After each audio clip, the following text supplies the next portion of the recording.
एक तारीखी दिन 22 जनवरी था, एक तारीखी दिन 31 जनवरी था। सर, रात के अंधेरे में अपील किए बगैर आप आरे लेकर रास्ता खोल देते हैं। क्या पैगाम दे रहे हैं सर? 600 साल की मेहरौली की मस्जिद को बगैर को नोटिस दिए आपने डिमोलिश कर दिया। मैं जिम्मेदारी के साथ कह रहा हूं कि भारत के प्रधानमंत्री और उनकी सरकार भारत के मुसलमानों से उनकी शनाख्त को छीनना चाहते हैं। ख्वाजा अजमेरी के आस्थाने पर चादर बिछाइए, मगर आप जो चादर मुझसे छीनना चाह रहे हैं मेरी मस्जिद है। आप हर मस्जिद को छीनना चाहते हैं। आप बताइए 17 करोड़ मुसलमानों को क्या पैगाम दे रहे हैं आप कि आप हर मस्जिद को छीन लेंगे मुझसे? फिर मेरा वजूद किस माने रखता है? मेरा शनाख्त क्या माने रखता है? रूल ऑफ लॉ क्या माने? अच्छा, 1991 के प्लेसेस ऑफ वर्शिप एक्ट पर क्यों नहीं बोलते आप लोग?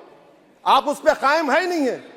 आप 500 साल की बात करते। मैं आपसे कहता हूं भाई 500 साल पे मत जाइए, बौद्ध पे जाइए, जैनिज्म पे जाइए, शैविज्म पे जाइए। कहां रुकेंगे? अरे इस देश को आजादी मिली 47 में, संविधान मिला हमको बाबा साहब अंबेडकर का बराबरी का। उससे पहले तो राजा रजवाड़े थे, जमहूरियत नहीं थी, लोकतंत्र नहीं था, मगर आप उसको उस बारे में लेके जाते। अरे 500 साल आगे क्या होगा बताइए? आप किसी एक सिविलाइजेशन, सर अंग्रेजी में किसी ने कहा था civilisation can not be rewritten by hatred, history can not be corrected by demolition. आप ये नहीं कर सकते। और मैं उम्मीद करता हूं कि जब मौर्रिख तारीख लिखेगा, नरेंद्र मोदी इस मुल्क में तारीख लिखना चाहते हैं। क्या तारीख लिखना चाहते हैं?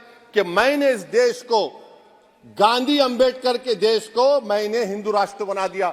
मैं उम्मीद करता हूं कि हमारे भारत के हमारे हिंदू भाई देश के प्रधानमंत्री की सोच को नाकाम करेंगे। उन पर है सर 81 में एक्ट पास हुआ।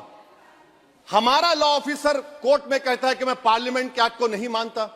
कैसे नहीं मानते सर?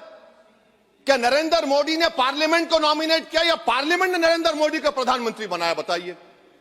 81 के एक्ट को नहीं मानते सर। 2 ही तो सेंट्रल यूनिवर्सिटी है मुसलमानों के। 1,80,000 आप ही के सरकार के दौर में मुसलमान हायर एजुकेशन निकल गए। आप अलीगढ़ मुस्लिम से छीनना चाह रहे हैं। Theory of separation of powers में एग्जीक्यूटिव हमको डिक्टेट करेगा।